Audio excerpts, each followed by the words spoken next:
Kumusta? Ako si Maria, isang ordinaryong solong ina sa kanyang early 40s. Sinasabi na sa buhay, may mga pagkakataong kailangan mong harapin ng mag-isa ang mga hindi mo kayang pasanin. At dumating ang sandaling iyon sa akin, na namuhay ng payapa. Ang dahilan kung bakit ko isinulat ito ngayon, ay umaasa ako na ang aking kwento ay magbigay ng kaunting kapanatagan sa sinumang tulad ko na nag-iisang humaharap sa mahihirap na sitwasyon. May kasabihan tayo na, pagkatapos ng unos, may bahaghari. Bagamat sinasabing pagkatapos ng isang magandang pangyayari, ay tiyak na may kasunod na pagsubok. Alam kong totoo rin ang kabaligtaran, na pagkatapos ng pagsubok, ay tiyak na darating ang ginhawa. Nagsisimula ang aking kwento sa kamatayan ng aking ama, at matatapos ito sa pagbubunyag ng tunay na mukha ng mga tao sa harap ng kamatayang iyon. Mahaba ang kwento, ngunit labis akong magpapasalamat kung babasahin ninyo ito hanggang dulo. Upang masabi ang kwento ng aking ama, kailangan kong simulan sa aking pagkabata.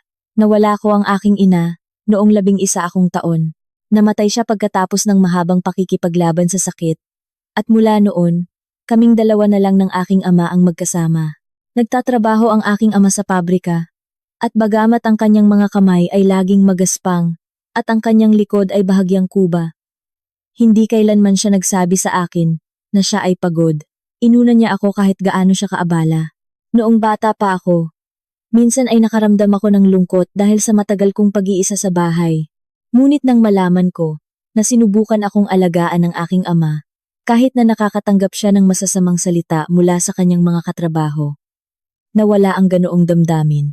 Pagkatapos niyon, naging maaga akong maging responsable at pinasalamatan ang pagmamahal ng aking ama. Nang una akong bumagsak sa entrance exam sa nursing school, pumasok ang aking ama sa aking kwarto nang walang imik at hinagod ang aking likod. Naaalala ko pa rin kung gaano kagaspang at matigas ang kanyang mga kamay. Dahil mahirap ang aming kalagayan sa buhay, akala ko ay kailangan kong mag-aral sa isang mas mababang unibersidad. Ngunit sinabi ng aking ama, Maria, maghahanap ako ng paraan para sa tuition mo. Mag-aral ka lang. Hindi ko alam noon kung gaano kabigat ang mga salitang iyon. Nalaman ko lang nang ipinasa ko ang application sa review center.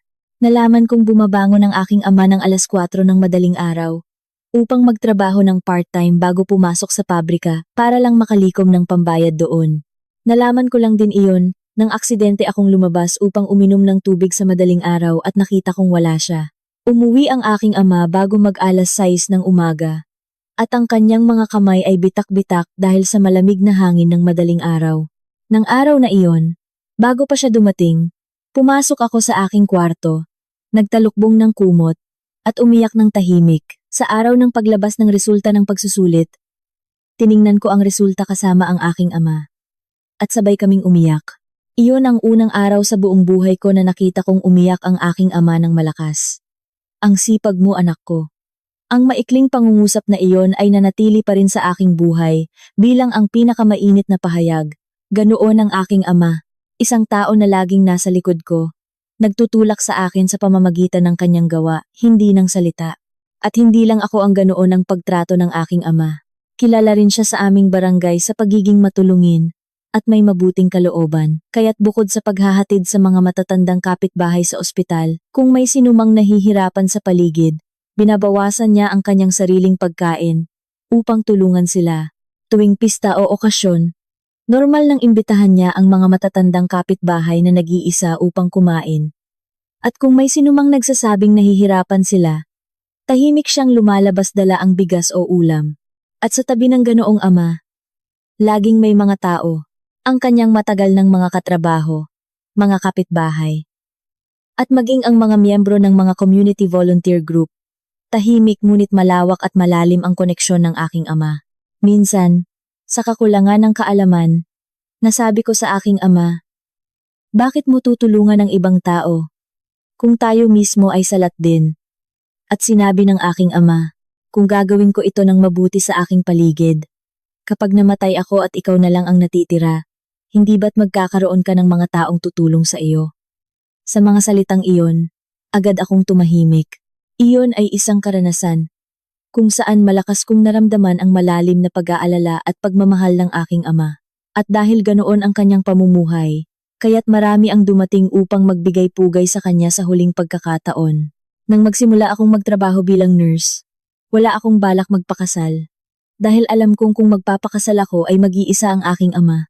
Lalo akong nawalan ng interes sa pagpapakasal.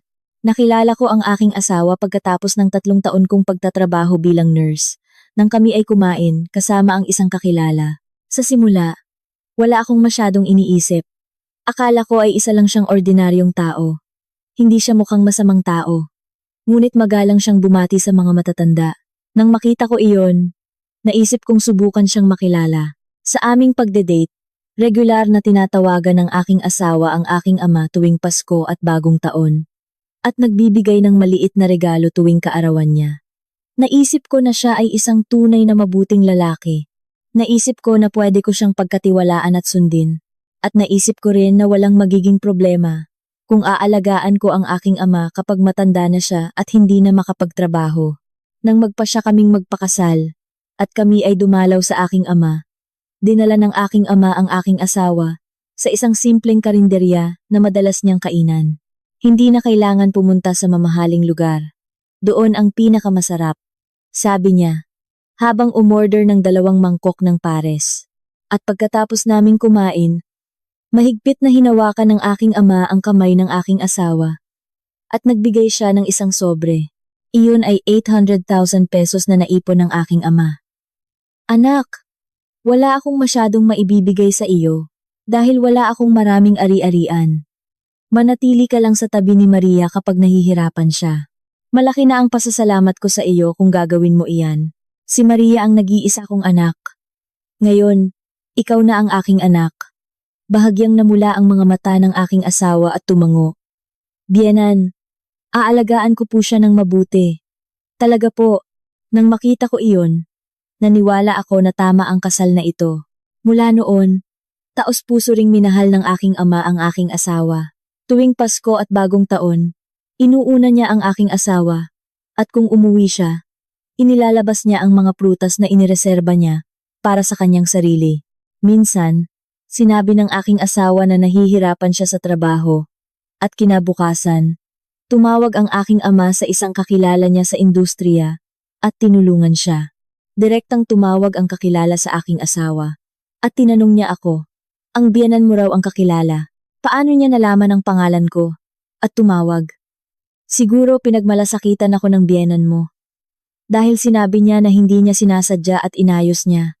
Malamang na nag-alala siya ng husto sa iyo. Noon, bahagyang namula ang mukha ng aking asawa at tahimik na nagsabi, Pakisabi. Salamat, tinato ng aking ama ang kanyang manugang na parang tunay na anak. Hindi ko alam kung gaano kasakit ang pagtapak sa damdaming iyon sa huli. Ang unang beses na nakaramdam ako ng kakaiba sa aking asawa, na lubos kong kinagigiliwan, ay nang hindi pa kami umaabot ng 1 taon sa kasal. Ang hipag ng aking asawa, na ikinasal na, ay mas madalas nang dumalaw sa aming bahay. Sa simula, akala ko ay paminsan-minsan lang siyang dumadalaw para kumain. Ngunit kalaunan, naging normal na ang pagdating niya tuwing weekend, upang buksan ang ref, at humiga sa sofa. Paulit-ulit na nangyari na kinakain ng aking hipag ang mga pagkaing inihanda ko. At minsan, nawawala rin ang pagkaing inireserba ko. Minsan ko nang tinanong ang aking asawa tungkol dito. Gusto yan ng kapatid ko, kaya binigyan ko siya. Hindi mo man lang ako tinanong? Inireserba ko rin yan para kainin ko ngayon. Nang masabi ko iyon nang may pagtatampo, pinagalitan ako ng aking asawa.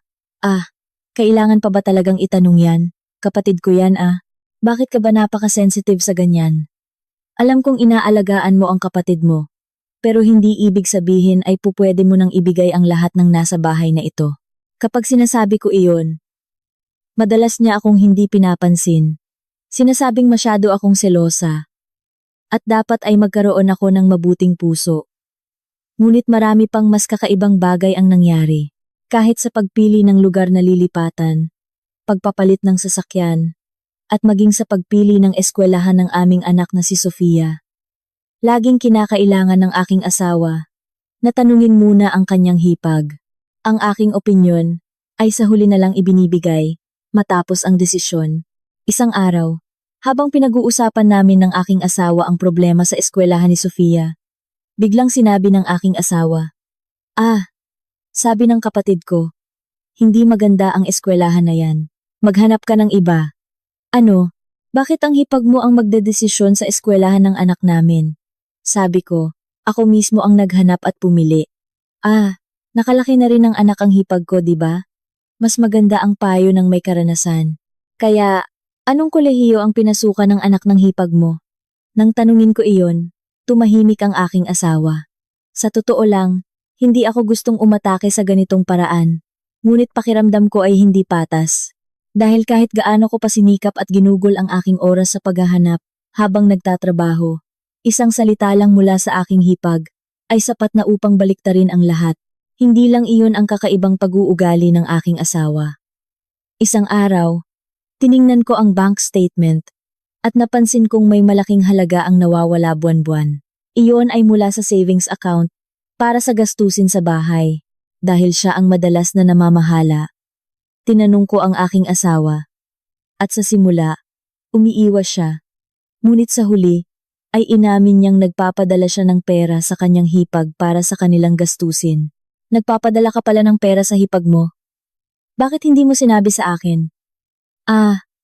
Sabi ng hipag ko, ay nahihirapan daw sila. At humingi ng tulong. Paano ko naman hindi tutulungan kung nahihirapan sila? Hindi masama ang pagtulong. Ang problema ay nagpapadala ka ng pera na galing sa aming gastusin sa bahay nang hindi man lang sinasabi sa akin. Talaga bang minsan lang yan na pinahiram? May dahilan kung bakit nagduda ako. Hindi lang ito nangyari ng 1 o 2 beses. Minsan, inisip ko na baka nagkamali lang ako ng tingin o ng kalkula. Ilang beses na ba yan? Hindi mo naman siguro ginawa yan. Simula pa noong umpisa ng kasal natin, di ba? Tahimik ang aking asawa. Kaya, inalam ko. At nakita kong nagpapadala siya ng pera sa kanyang hipag simula pa nang kami ay ikinasal. Ibig sabihin, sa buong panahon ng aming kasal, lumalabas ang perang ito nang hindi man lang niya sinasabi sa akin. Huminga ako ng malalim at muling nagtanong. Laging nawawala ang perang ito mula sa savings account para sa gastusin sa bahay? Bakit ka ba ganoon ka-sensitive? Malaking kasalanan ba ang pagpapadala ng pera sa kapatid ko? Hindi ako sensitive, ngunit ito ay usapin ng batayang tiwala sa pagitan ng mag-asawa. Ang pagtatago ng impormasyon ang problema. Anong masama sa pagtulong sa kapatid? Talaga? Pwedeng tulungan ng iyong ama. Pero bakit hindi ko pwedeng tulungan ng aking kapatid? Ilang beses ko nang tinulungan ng aking ama. Ngunit, nanggaling iyon sa aking sariling sweldo. Hindi sa savings account para sa gastusin sa bahay. Ngunit iba ang aking hipag. May asawa siya, kaya kakaiba na ang aking asawa ang nagbibigay sa kanya ng pera para sa kanilang gastusin. Hindi ito maihahambing. Ngunit ganoon ang sinabi ng aking asawa. Sa totoo lang, nadismaya ako sa aking asawa noon. Dahil noon ko lang nalaman na ganoon ang tingin niya sa aking ama. Kaya sinabi ko sa aking asawa, kailan ko ginamit ang pera mula sa savings account para sa gastusin sa bahay upang tulungan ang aking ama. Kaya, wag mo nang kukunin ang pera mula sa savings account para sa gastusin sa bahay upang tulungan ang hipag mo. Kung gagawin mo yan, kukuha rin ako ng parehong halaga mula sa savings account para sa gastusin sa bahay at ibibigay sa aking ama. Pagkasabi ko niyon, tumahimik ang aking asawa. Mula noon, nagsimula na ring maging maingat ang aking asawa. Nang pumasok si Sofia sa elementarya, tumawag ang aking ama isang araw ng tagsibol. Dahil bihira siyang tumawag, agad kong sinagot, ngunit iba ang kanyang boses. Sinabi niya na may nakita sa kanyang check-up at kailangan siyang tignan muli sa isang malaking ospital. Nagmadali akong pumunta sa ospital at ang resulta ay stage 3 gastric cancer. Ibinaba ko ang telepono at umiyak ng matagal sa banyo. Dahil nagtatrabaho ako bilang nurse, alam ko kung ano ang ibig sabihin ng stage 3 cancer higit kanino man. Hindi lang ito nangangahulugang masakit siya, kundi alam kong nasa yugto na kailangan niyang pag-isipan kung paano gugugulin ang kanyang natitirang oras. Kaya mas natakot ako. Pagkatapos umiyak at maghilamos, tinawagan ko ang aking asawa. Mahal, may stage 3 gastric cancer si Papa.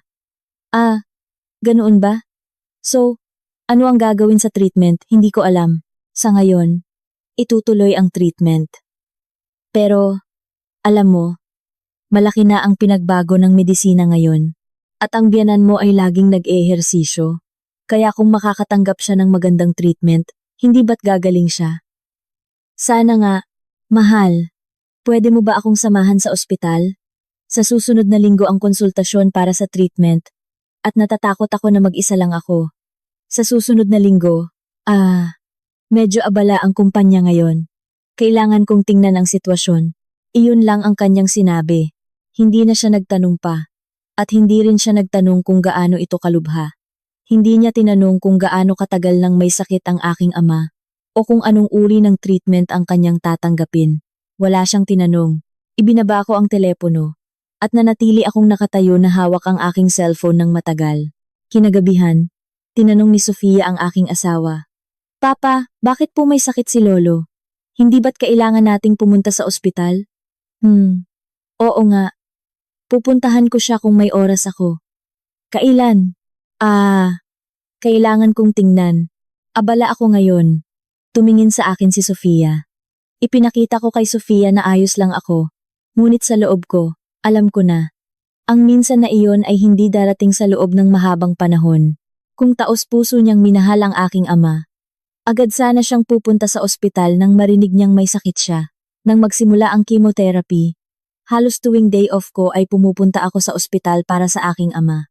Pagsasaayos ng schedule ng paggamot, pamamahala ng gamot, at dieta dahil nurse ako. Sinikap kong alagaan ang lahat ng kaya kong asikasuhin.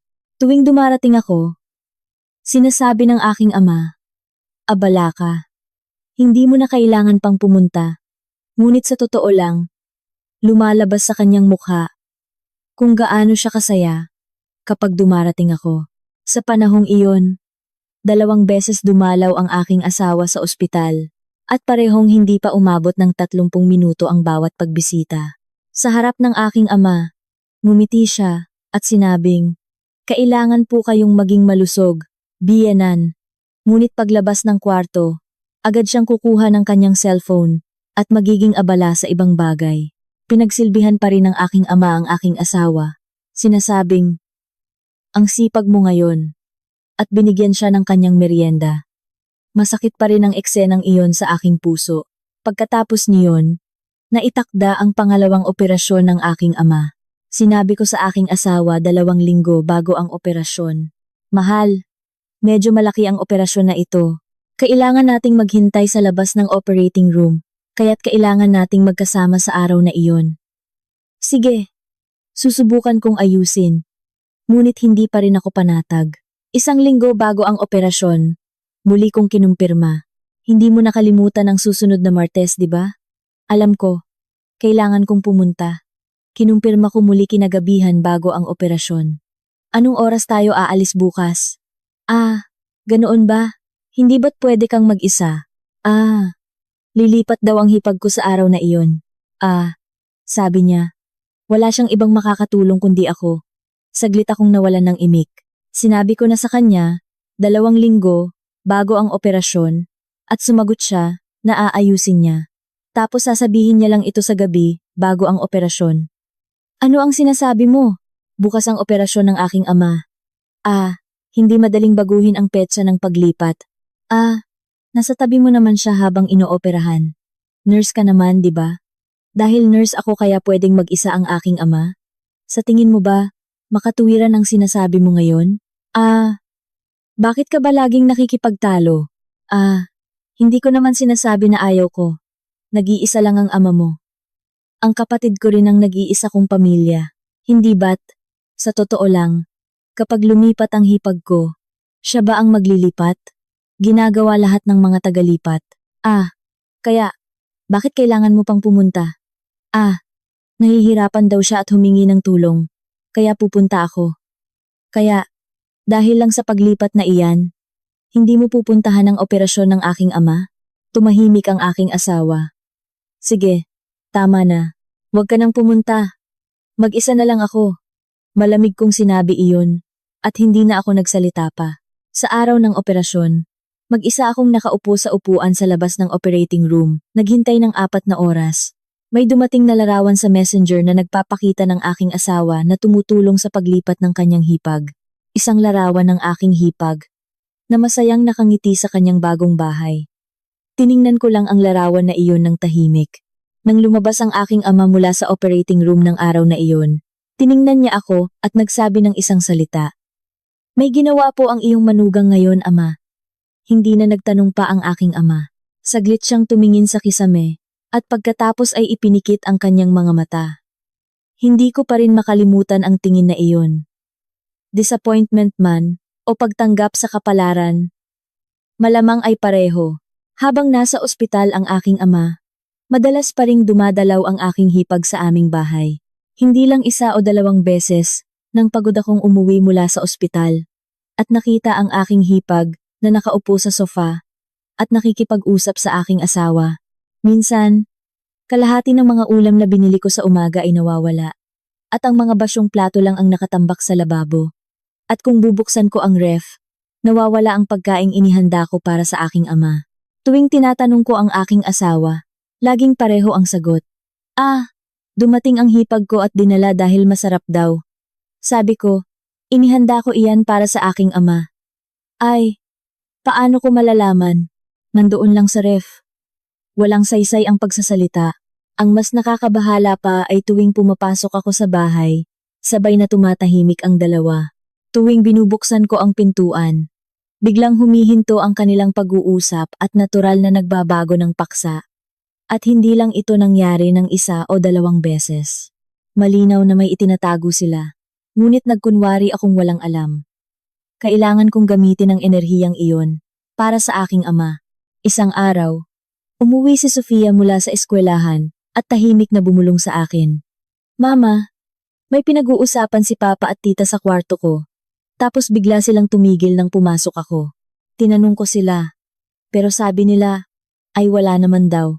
Hindi ako nagkakamali, di ba? Hindi ka nagkakamali. Ako na ang bahala, kaya huwag kang mag-alala. Mama, bakit po ba laging dumadalaw si Tita sa bahay natin? Bakit po may sakit si Lolo? Nahihirapan po kayo, Mama. Ang mga mata ni Sofia ay malinaw at matalim habang sinasabi niya iyon.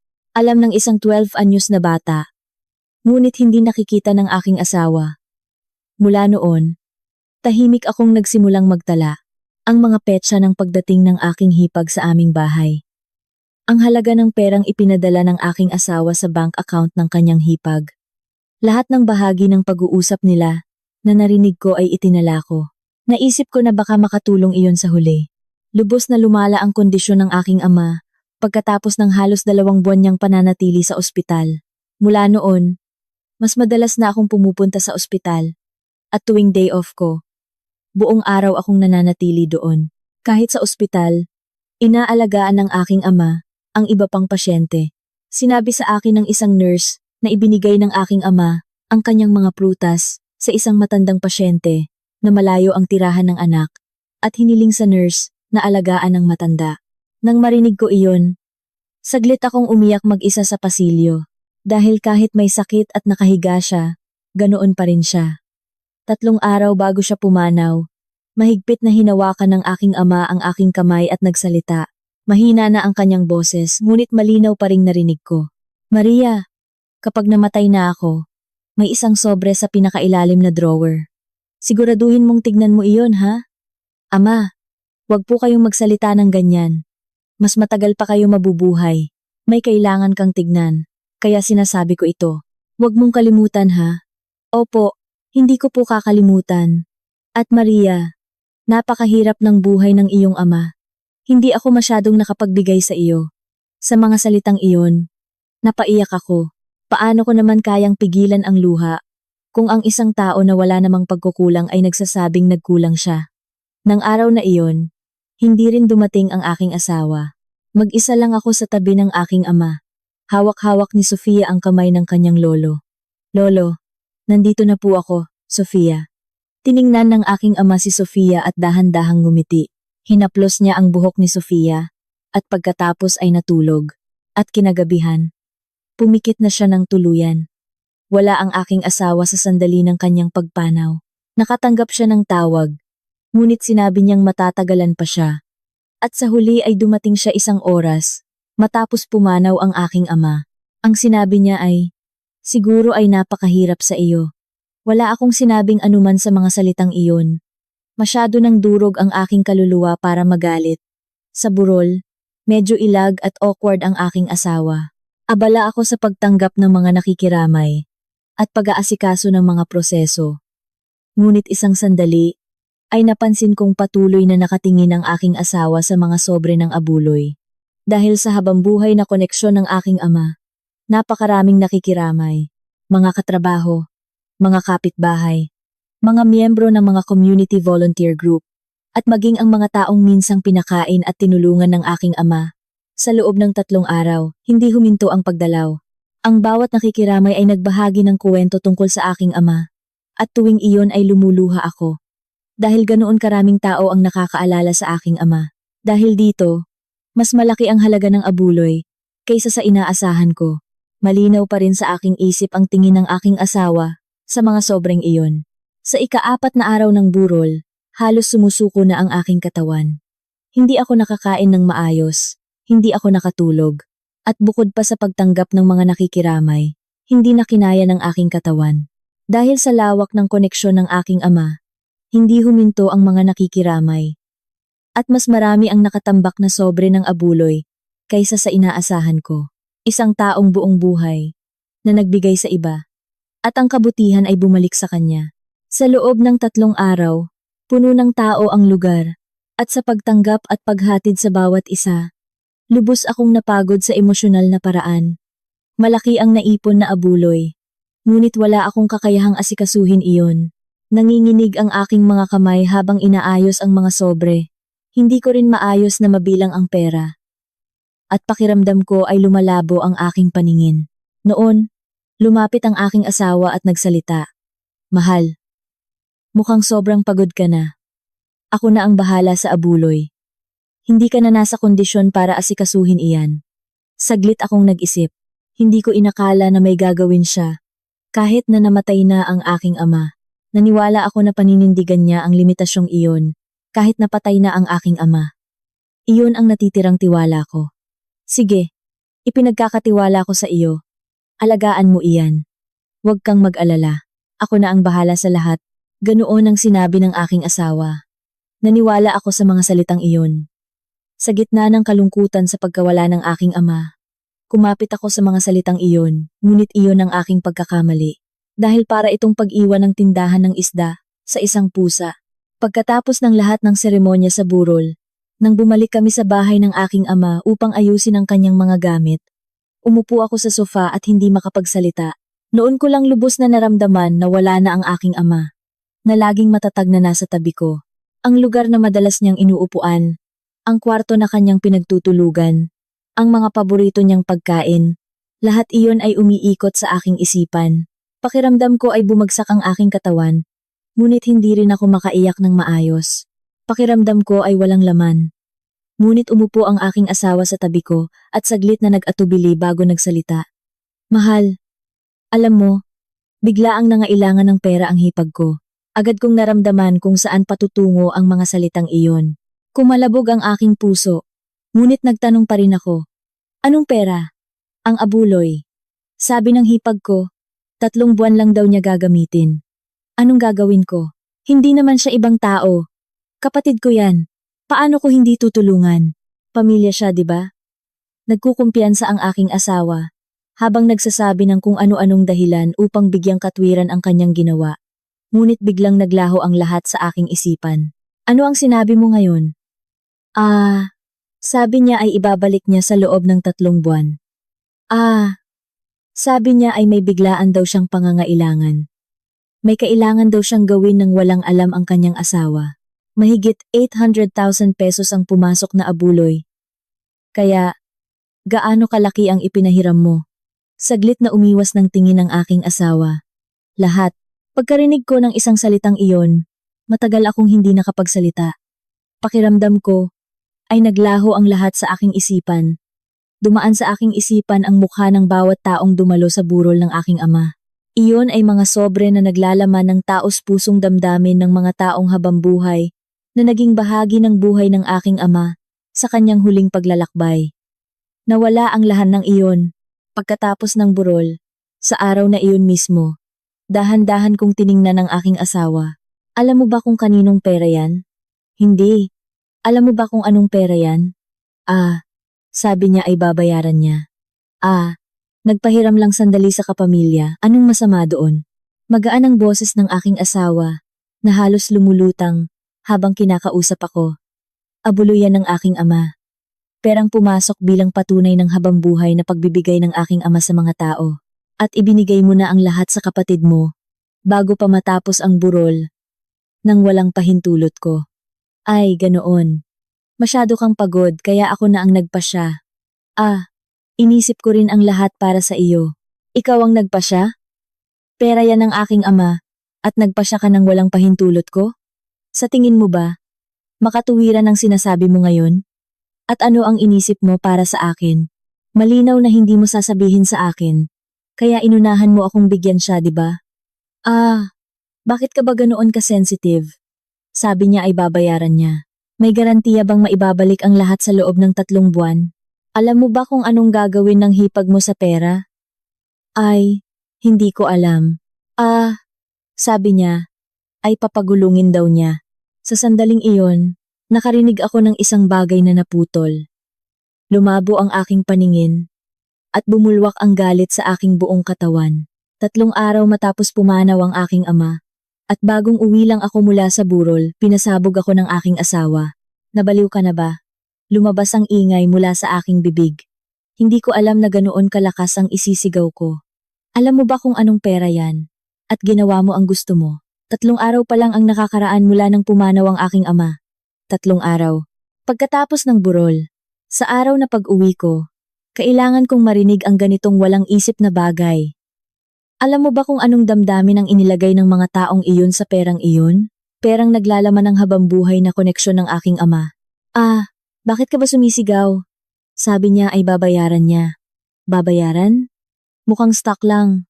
O sugal yan. May garantiya ba na mababayaran? Ibinigay mo ang pera ng aking ama sa kapatid mo, nang walang pahintulot ko. At ngayon sasabihin mo lang sa akin na babayaran mo na? Kapatid ba ang hipag ko? Pamilya ko yan, di ba? Ikaw ang makasarili, di ba? Hindi mo man lang kayang tulungan ang kapatid mo? Ngayon, sinasabi mo sa akin na makasarili ako? Sige. Nahihirapan ang hipag ko, kaya wag ko raw siyang tulungan? Ang hipag ko ba ay walang halaga sa iyong paningin? Sa sandaling iyon, inunahan ang aking kamay. Sinampal ko siya. Ito ang unang pagkakataon na nangyari ito mula nang kami ay ikinasal. Hinawakan ng aking asawa ang kanyang pisngi at tulalang tumingin sa akin. Ang salitang makasarili ay mas bagay sa iyo kaysa sa akin. Ang abuloy ba ng aking ama ay pampublikong ari-arian? Kung nahihirapan ang kapatid mo, normal ba sa iyo na ibigay ang lahat ng pera ng aking ama? Kung mababaliw ka, magpakabaliw ka ng maayos.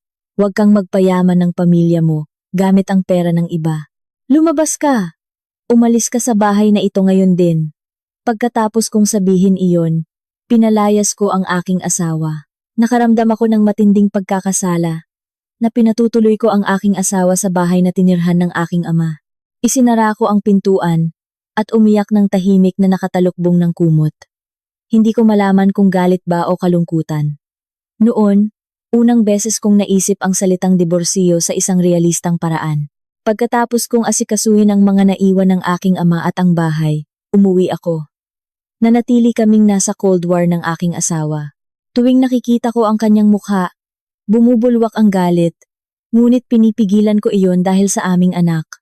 Ngunit ilang araw pagkatapos niyon, lalong lumaki ang aking pagdududa dahil sa cellphone ng aking asawa. Habang nasa banyo ang aking asawa at iniwan ang kanyang cellphone sa sala, bumukas ang screen at lumabas ang notification ng text message mula sa hindi pamilyar na pangalan. Bahagyang nakita sa preview ang mga salitang deposit confirmation, profit rate, at next month dividend. Hindi ko iyon pinalampas. Mula noon, tahimik kong sinimulang bantayan ang paligid ng aking asawa. Madalas na niyang inilalagay nang nakabaliktad ang kanyang cellphone At tuwing papasok ako habang siya ay nakikipag-usap, ibinababa niya ang kanyang boses o umiiwas. Pagkatapos niyon, ilang araw ang lumipas nang makita ko ang bakas ng isang open chat group link na ibinahagi ng aking hipag sa pangalan ng aking asawa. Nandoon pa sa tablet ng aking asawa ang kanyang messenger account na hindi naka-log out at nakita ko ang pag-uusap nila ng aking hipag. Nagpadala ang hipag ko ng link para sa isang grupo ng crypto investment. At sa ilalim nito, nagpadala ang asawa ko ng text. Ate, inilagay mo doon ang natanggap na abuloy ng asawa ko? Oo, 3 buwan lang. Pag kumita na, ilalabas ko agad. Nang makita ko ang pag-uusap na iyon sa screen, nanginginig ang aking kamay. Nakumpirma ko ang kapalaran ng abuloy. Crypto Investment Group, hindi regulated na financial institution, at walang garantiya sa principal, isang paraan lang na sumusunod sa mga kakilala. Ang grupo na iyon ay ipinakilala ng aking hipag, at doon napunta ang abuloy ng aking ama. Tinawagan ko ang aking hipag. Hipag, si Maria po ito. Inilagay niyo po ba ang abuloy ng aking ama sa crypto investment group? Saglit na katahimikan ang bumalot sa kabilang linya. Paano mo nalaman yan? Hindi mahalaga kung paano ko nalaman. Tama ba? Sa loob ng 3 buwan, pwede nang ilabas. Malaki rin ang kikitain. Huwag kang masyadong mahigpit. Isipin mo ang mas malaking kita. Anong mapapala sa abuloy kung nakatago lang? Sa ganitong sitwasyon, ang agresibong pamumuhunan ang sagot. Kung kumikita, dapat ay pera nyo ang inilagay nyo. Bakit abuloy pa ng aking ama ang inilagay nyo doon? Wala akong pakialam. Ibalik mo ang pera. Sa simula pa lang. Pera yan na hindi ko pinahintulutan. Pinahiram ng kapatid ko dahil sabi niya ay ayos lang. Bakit ako ang magbabayad? At kung magbabayad man, sa kapatid ko ako dapat magbayad, di ba? Hindi naman ako tumatakas na may dala akong pera. Pinapaikot lang sandali. Bakit ka nagkakaganyan? Sa sandaling iyon, huminga ako ng malalim. Hipag, sa tingin mo ba, makatuwiran ang sinasabi mo ngayon? Abulo yan ng aking ama. 3 araw pa lang mula nang pumanaw ang aking ama. At kinuha niyo ng kapatid mo nang walang pahintulot ko? Inilagay niyo ang mahalagang perang iyon sa kripto. Kaya paano ko naman hindi magkakaganyan? Sabi niyo ay maibabalik sa loob ng 3 buwan? Paano niyo naman masisiguro na maibabalik ang principal? Bakit ka ba ganoon kadrama? Pinapaikot lang sandali. 'Di ba? Siyempre, drama ito, pera ito ng aking ama. Bakit ginagawa mo ang ganitong kalokohan gamit ang pera ng iba? Hindi ko napigilan at napamura ako. Sinikap kong pigilan, ngunit hindi ko kaya. Ang pagkuha ng abuloy ng araw na pumanaw ang aking ama at ilagay sa kripto ay pinapaikot lang sandali. Alam mo ba kung anong pera yan? Perang pumasok dahil sa habang buhay na pagpapakain at pagtulong ng aking ama sa mga tao. At ngayon, nasa kripto yan, di ba? Ate, anong nangyayari? Jayan, kausapin mo ang asawa mo. Hindi ko siya makausap. Sumingit ang aking asawa. Mahal, gagawin mo talaga yan. Sabi ng hipag ko ay babayaran niya. Bakit mo naman tatawagan at gagambalain ng tao? Kung magsasabi ka, dapat sa akin mo sinabi. Oo, dahil ibinigay mo ang pera ng aking ama sa iba nang walang pahintulot. Tama na sa iyo ko dapat sabihin. Pero hindi mo ba ako iniwasan sa loob ng ilang araw? Iniiwasan mo ako dahil alam mong masama sa iyo kung sasabihin mo. Iniiwasan? Sino ang umiiwas? At magtiwala ka sa akin at sa hipag ko. Kung sakaling magkaproblema sa pera, ibabalik ko na lang sa iyo, di ba? Magtiwala? Tignan mo kung ano ang nangyari sa pagtitiwala ko sa iyo hanggang ngayon. Mula nang ikasal tayo, ano ang napala ko sa pagtitiwala sa kapatid mo? Laging ako lang ang nalulugi. At saka, kung ibabalik din lang ang pera, ibalik mo na ngayon din. Kahit palitan mo muna ang pera mo. Dahil ang perang iyon ay hindi dapat ibigay sa iba. Ibinaba ko ang telepono. Nanginginig ang aking kamay. At sinimulan kong alamin ang sitwasyon ng aking hipag sa iba pang paraan. Sa pamamagitan ng isang pribadong investigador, inalam ko ang sitwasyon ng aking hipag at agad kong natanggap ang nakakagulat na resulta. Matagal nang may relasyon ang aking hipag sa isang may asawang lalaki. at nagsampa ng kaso ang asawa ng lalaki laban sa aking hipag para sa danyos. Nalaman kong hindi lahat ng abuloy ay napunta sa kripto, kundi kalahati ay ginamit para sa settlement ng kaso ng adultery. Nang makumpirma ko ang katotohanan iyon, saglit kong ipinikit ang aking mga mata. Kalahati sa kripto, kalahati sa settlement ng adultery. Napakasakit na isipin na ang mga bagay na inipon ng aking ama sa buong buhay niya ay ginamit para ayusin ang ganoong kalokohan. Gayunpaman, nagpasya akong wag munang ibunyag ang katotohanan ito. Naisip kong magagamit ko ang barahang ito sa isang mas kritikal na sandali. At ang katotohanan ito ay gumanap ng isang mahalagang papel sa aking desisyon na makipagdiborsyo. Sa totoo lang, dahil sa aming anak, itinuring ko ang diborsyo bilang isang huling opsyon. Ngunit naramdaman ko ang pinakamasamang damdamin para sa aking asawa, na gumamit ng abuloy ng aking ama ng walang pahintulot at sa sarili niyang kagustuhan, at sa kanyang hipag, na alam ang pinagmulan ng pera, ngunit ginamit ito para sa settlement ng adultery at kripto. Bago ko sinabi sa aking asawa ang tungkol sa diborsyo, nakipagkita ako sa isang abogado. Siya ay isang abogado sa diborsyo. At ibinigay ko sa kanya ang lahat ng aking talaan. Ang halaga ng pera na ipinadala ng aking asawa sa kanyang hipag sa buong kasal, ang hindi autorisadong paggamit ng abuloy, at ang mga ebidensya na alam ng aking asawa ang lahat ng ito. Tiningnan ng abogado ang mga dokumento at nagsalita. Mahusay ang inyong paghahanda. Sapat ang ebidensya para patunayan ang adultery ng asawa. Maaari nating ipagpatuloy ang kaso sa ganitong paraan. Pagkarinig ko niyon, umuwi ako at sinabi sa aking asawa, maghihiwalay na tayo. Sa simula, ngumiti ang aking asawa. Ano ba ang nangyayari? Nagsasalita ka na naman ng emosyonal, di ba? Hindi.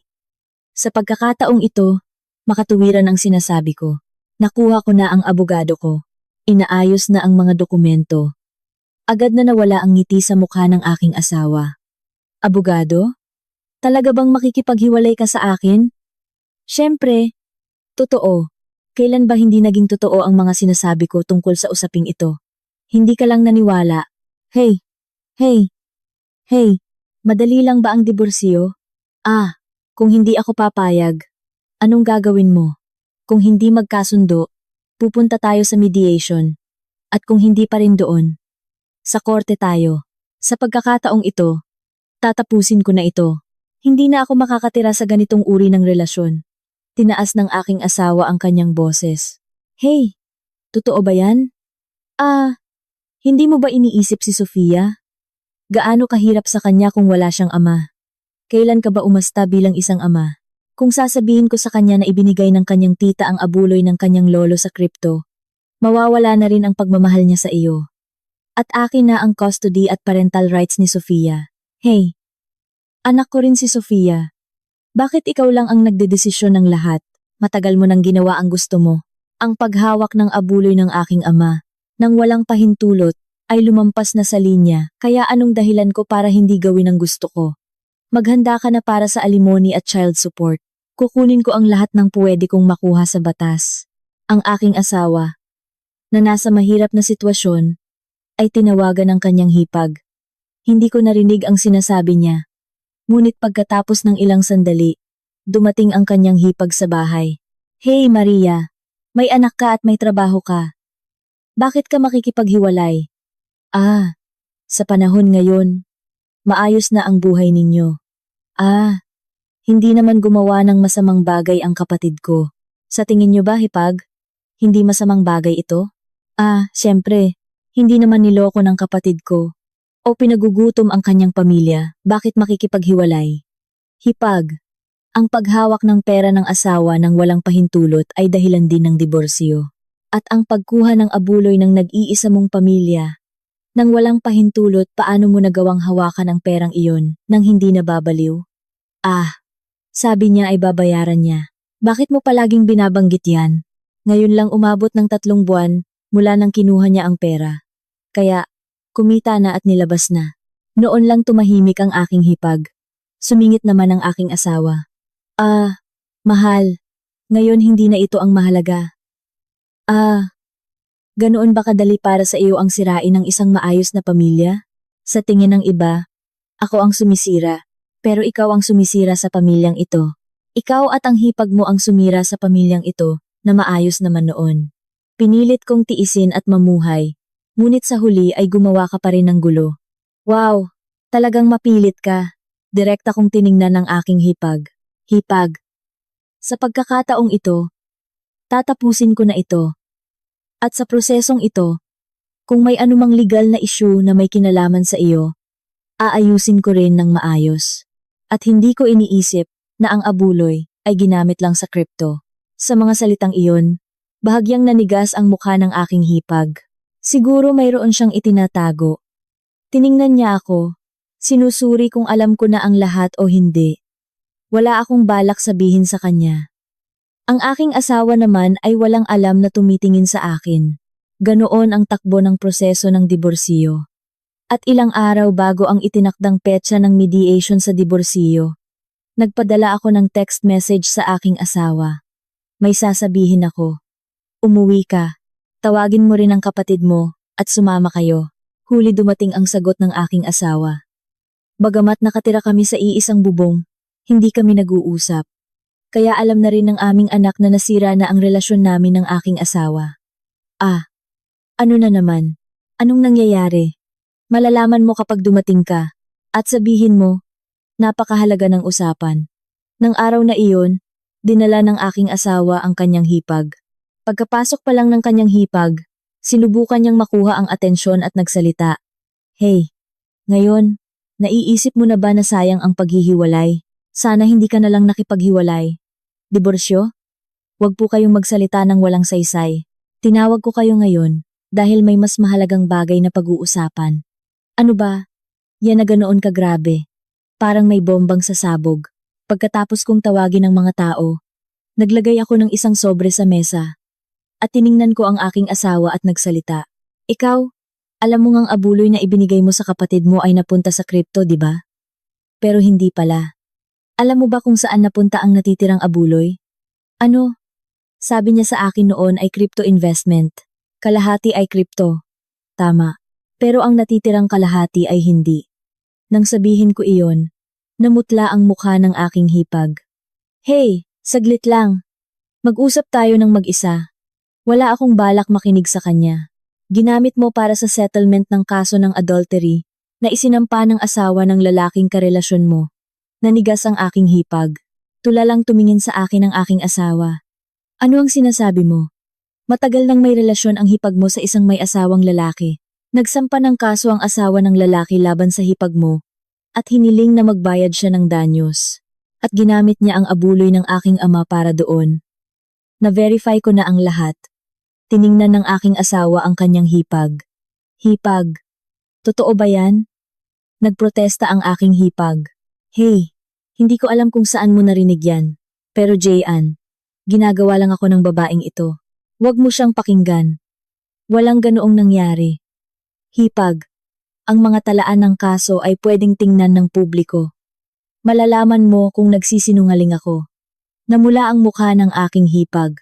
Muling nagtanong ang aking asawa. Hipag, totoo ba? O hindi? Sabihin mo sa akin ng diretsyo. Saglit na nag-atubili ang aking hipag bago sa huli ay sinabi. Siya ang unang lumapit sa akin. Hindi ako ang nang-akit. Mahalaga pa ba yan ngayon? Mali ang makipagrelasyon sa isang may asawang lalaki. At bakit hindi mo sinabi sa akin na nahuli ka pa at nakasuhan? Kung nalaman mo, magwawala ka. Kaya paano ko sasabihin? At ano ang problema sa ngayon? Naayos na naman yan, di ba? Naayos? Hindi pa naayos. Kalahati ng pera na kailangan kong ibalik sa aking asawa ay hindi na maibabalik. Hipag, pananagutan mo ba ang perang iyon? Pwedeng bayaran ng installment, di ba? At kung kumita, isang bagsak ka na babayaran. Babayaran? Kalahati ng pera ay nakalagay sa kripto na bumaba ang halaga. Paano mo babayaran? Kung ganoon, paano ko babayaran ang aking asawa? Maghahanap ng paraan. O kaya, kung babayaran mo muna, tapos maghahanap ako ng paraan para mabayaran ka. Nabaliw ka na ba? Hinding-hindi ako magpapahiram ng pera. Kung maghahanap ka ng pera, ikaw ang maghanap. Kung wala kang pera, kahit pa sabihin mo sa asawa mo, maglabas ka ng pera. Biglang ibinaling ng aking hipag ang kanyang galit sa akin. Hey, Maria, hindi ba't ito ang nangyari dahil sa katigasan ng ulo mo na makipaghiwalay? Kung namuhay ka ng tahimik, hindi mangyayari ang ganitong bagay. Direkta kong tiningnan ang aking hipag.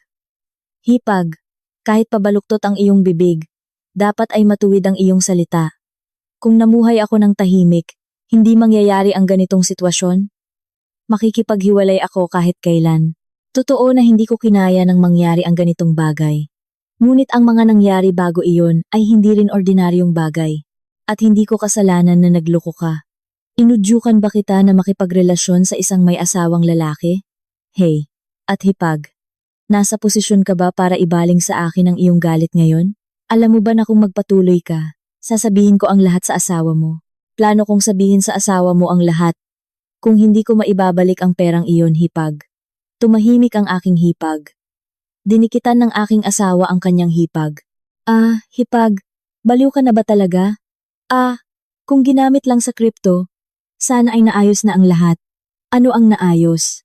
Kapag nalaman ng asawa ko na nakasuhan ako, makikipaghiwalay siya, at wala akong matitira. Nagtitilian ang magkapatid, tahimik akong tumayo, at sinabi ko sa kanilang dalawa, sige, mula ngayon, makipag-ugnayan kayo sa pamamagitan ng aking legal representative. Nasabi ko na ang lahat ng sasabihin ko ngayon, mag-usap kayong dalawa ng maayos. Iniwan ko lang ang mga salitang iyon, at pumasok sa aking kwarto. Patuloy na naririnig ang ingay ng kanilang pag-aaway ng matagal habang nagpapatuloy ang mediation sa diborsyo. Masigla akong nakipaglaban kasama ang aking abogado. Sa simula, sinubukan ng panig ng aking asawa na bawasan ang property division, ngunit ang mga talaan na dinala ko, ang halaga ng pera na ipinadala ng aking asawa sa kanyang hipag sa buong kasal, ang hindi autorisadong paggamit ng abuloy, at ang mga circumstantial evidence na alam ng aking asawa ang lahat ng ito ay isinumite. Kaya nagbago ang takbo ng negosasyon. Ito ang huling kasunduan. Kinilala ang malaking halaga ng alimony. At ang apartment na naka-joint name ay napunta sa akin. Isinuko ng aking asawa ang kanyang share sa apartment at ito ay kinontra sa alimony at abuloy. Ang child support ay may kasamang enforcement clause para sa buwanang halaga. Kailangan gamitin ng aking asawa ang lahat ng kanyang retirement fund. Ang halaga ng pera na ipinadala ng aking asawa sa kanyang hipag sa loob ng kanilang kasal ay naipakita rin sa property division. Sinabi ng abogado, bihira ang may ganitong detalyadong talaan. Dahil dito, nakuha niyo ang pinakamainam na resulta. Nang matapos ang diborsyo, dumaan ako sa bahay ng aking ama. Binuksan ko ang pinakailalim na drawer na sinabi ng aking ama. Mayroong isang sobre, 2 bagay ang nasa loob. Isang notarized na dokumento, at isang liham. Nang basahin ko ang nilalaman ng dokumento, huminto ang aking kamay. May inihanda ang aking ama na ari-arian para sa kanyang manugang. Ngunit may kasamang kondisyon. Kung sakaling magkaroon ng diborsyo bago o pagkatapos ng kanyang kamatayan, ang lahat ng ari-arian ay mapupunta sa kanyang apo, si Sofia. Pinanotaryo pa ng aking ama ang dokumento. Malaki ang halaga ng ari-arian, ang savings ng aking ama pagkatapos niyang magretiro, at ang bahagi ng pinagbentahan ng maliit na lupa na ibinenta niya ilang taon bago siya pumanaw, ay magkahiwalay na nakatabi. Nang isipin ko kung paano naipon ng isang taong namuhay ng simple ang perang iyon, napaiyak ako. Hindi ito maliit na halaga ng pera. Kung nakuha iyon ng aking asawa, malaking tulong sana iyon sa kanyang mahirap na sitwasyon. Isinulat ng aking ama iyon para sa kanyang manugang. Ngunit inilagay niya ang kondisyon na iyon simula pa sa simula. Nangiwi ang aking asawa nang makita ko ang mga dokumento. Siguro mas malungkot ako dahil sa pangit na sitwasyon namin ngayon. At kinabukasan, dinala ko mismo ang notarized na dokumento at pinuntahan ang aking asawa. Umalis siya sa aming dating bahay at umarkila ng kwarto.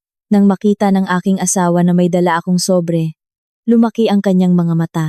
Ano yan? Biglaan. Basahin mo. Nagsimulang basahin ng aking asawa ang dokumento. Sa simula, mabilis niyang binasa, ngunit dahan-dahang bumagal ang kanyang pagbasa. Nagsimulang manginig ang kamay na may hawak na dokumento, at namutla ang kanyang mukha. Ito ba ay totoo? Notarized na dokumento. Totoo. Yan. Dahan-dahang inilagay ng aking asawa ang dokumento sa mesa.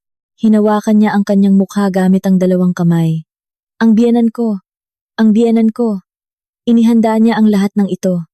Ganoon kalaki ang iniwan niya para sa akin. Iniwan niya. Pero may kondisyon, di ba? Nabasa mo na. Hindi nakapagsalita ang aking asawa ng matagal, na parang nabibigatan. Pagkatapos, biglang namula ang kanyang mga mata at bumulong. Hindi ko talaga inakala na ganoon pala ako kamahal ng aking biyenan. Kung narinig ko ito, hindi ba't pwede na nating kalimutan na lang ang diborsyo? Dahil nakita kong ganoon ka nag-alala ang biyenan ko. Alam ko na ngayon na ang lugar ko ay sa tabi mo. Magsimula tayong muli.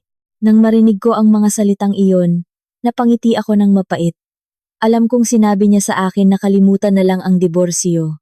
Ngunit alam kong ang nilalaman ng notarized na dokumento ang nasa kanyang isipan. Akala niya siguro ay hindi ko malalaman.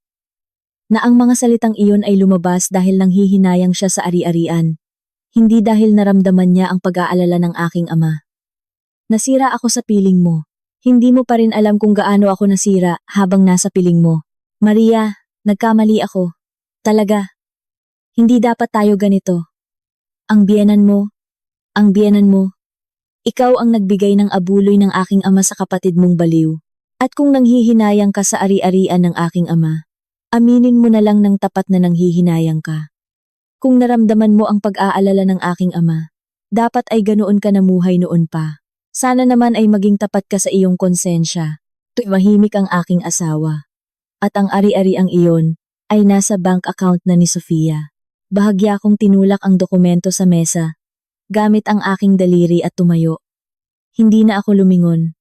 1 buwan, matapos ang diborsyo. 1 araw ay dinala ng aking asawa si Sofia para sa visitation rights. Dahil ayaw ni Sofia na mag-isa lang, sinamahan ko siya at naghintay hanggang matapos. At nakita ko ang isang napakagandang bagay. Dinala ng aking asawa si Sofia sa parke. Malapit sa bahay, naghihintay din ako doon. Sinadya ni Sofia na pumunta doon dahil ayaw niya akong iwanan. Ngunit noon, biglang dumating ang aking hipag. Sumigaw ang aking hipag sa aking asawa.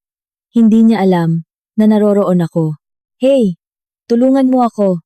Nagka-problema ako ngayon. Niloko ako ng pinag-investan ko. Umiiyak na humingi ng tulong ang aking hipag sa aking asawa. Sa totoo lang, inaasahan ko na iyon. Sino man ang makakakita, ay makakapagsabi na kahina-hinala ang lugar na iyon. Sa huli, agad na nawala ang lahat ng investment. Narinig ko iyon at ngumiti. Nasa akin na ang perang iyon, di ba? Nang makipaghiwalay ako sa aking asawa, nakuha ko rin ang perang iyon bilang share sa apartment. Ngayon, naging pera na iyon ng aking asawa, kaya siya ang nasa mahirap na sitwasyon. Ano? Alam mo ba kung anong pera yan? Binayaran ko na ang aking asawa. Pera ko yan. Umiiyak na sumagot ang aking hipag. Nalugi rin ako. Biktima rin ako. Bakit mo ako sinisisi? Biktima? Ikaw ang unang nang udyok. Sino ang nagdala ng abuloy ni Maria at sinabing papagulungin daw niya? Ano ang gagawin mo sa perang iyon ngayon? Ano ang gagawin mo sa pera ko? Hindi ko rin alam. Nawala na. Anong gagawin ko? Tulungan mo muna ako. Inilagay ko pa doon ang lahat ng savings ko. Kung malalaman ng asawa ko. Tulungan? Saan ako kukuha ng pera para tulungan ka? May property division at child support pa akong binabayaran. Ano ang gagamitin ko para tulungan ka? Alam mo bang nawala ang lahat sa akin at nakatira ako ngayon sa isang inuupahang kwarto dahil sa iyo? Kapatid ka ba? O kaaway? Dahil sa akin, ikaw ang nagbigay ng kusa, di ba? Kaya ganito ako. Namumuhay ng kaawa-awa dahil sa iyo. Hipag, anong gagawin ko sa buhay ko? Kung hindi ko maibabalik ang pera ngayon, pupuntahan ko ang asawa mo. Hindi na natiling tahimik ang aking asawa na nalugi sa crypto scam. Dahil hindi niya napigilan ang galit sa kanyang hipag. Sa huli ay pinuntahan niya mismo ang asawa ng kanyang hipag. Narinig ko kalaunan na nag-eskandalo siya. Humihingi ng pabalik ang pera na kinuha ng kanyang hipag mula sa settlement ng adultery. Siyempre, walang dahilan ang asawa ng aking hipag na kasalukuyang nakikipagdiborsyo para ibalik ang perang iyon. Sa halip, dahil sa pangyayaring iyon, mas detalyadong nalaman ng asawa ng aking hipag ang sitwasyon ng affair at ang paggamit ng pera ng pamilya sa kripto na hindi niya alam noon, kaya naging pabor sa kanya ang kaso ng diborsyo. Sa huli, lubusang iniwan ng aking hipag ang kanyang asawa.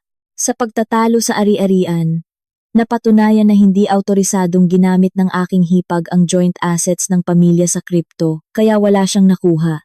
Adultery, hindi autorisadong paggamit ng joint assets, at fraud investment walang maipaliwanag. Nalaman ko ang balitang ito sa pamamagitan ng isang kakilala. Nang marinig ko iyon, labis akong gumaan ang pakiramdam na parang nawala ang matagal ng bigat sa aking dibdib. Ngayon, kaming dalawa lang ni Sofia ang nakatira. Nagsisimula ang aking araw sa pag-upo sa tabi ng bintana at pag-inom ng isang tasa ng mainit na tsaa. Ngayon ko lang lubos na naramdaman kung gaano katahimik at kapayapa ang sandaling iyon, at kung bakit napakahirap makamit ang ganitong umaga sa buong buhay ko sa kasal. Si Sofia ay lumalaki ng malusog at matapang, at ang perang naiwan ng kanyang lolo ay buo pa rin sa bank account ni Sofia. Hindi ko ginagalaw ang perang iyon.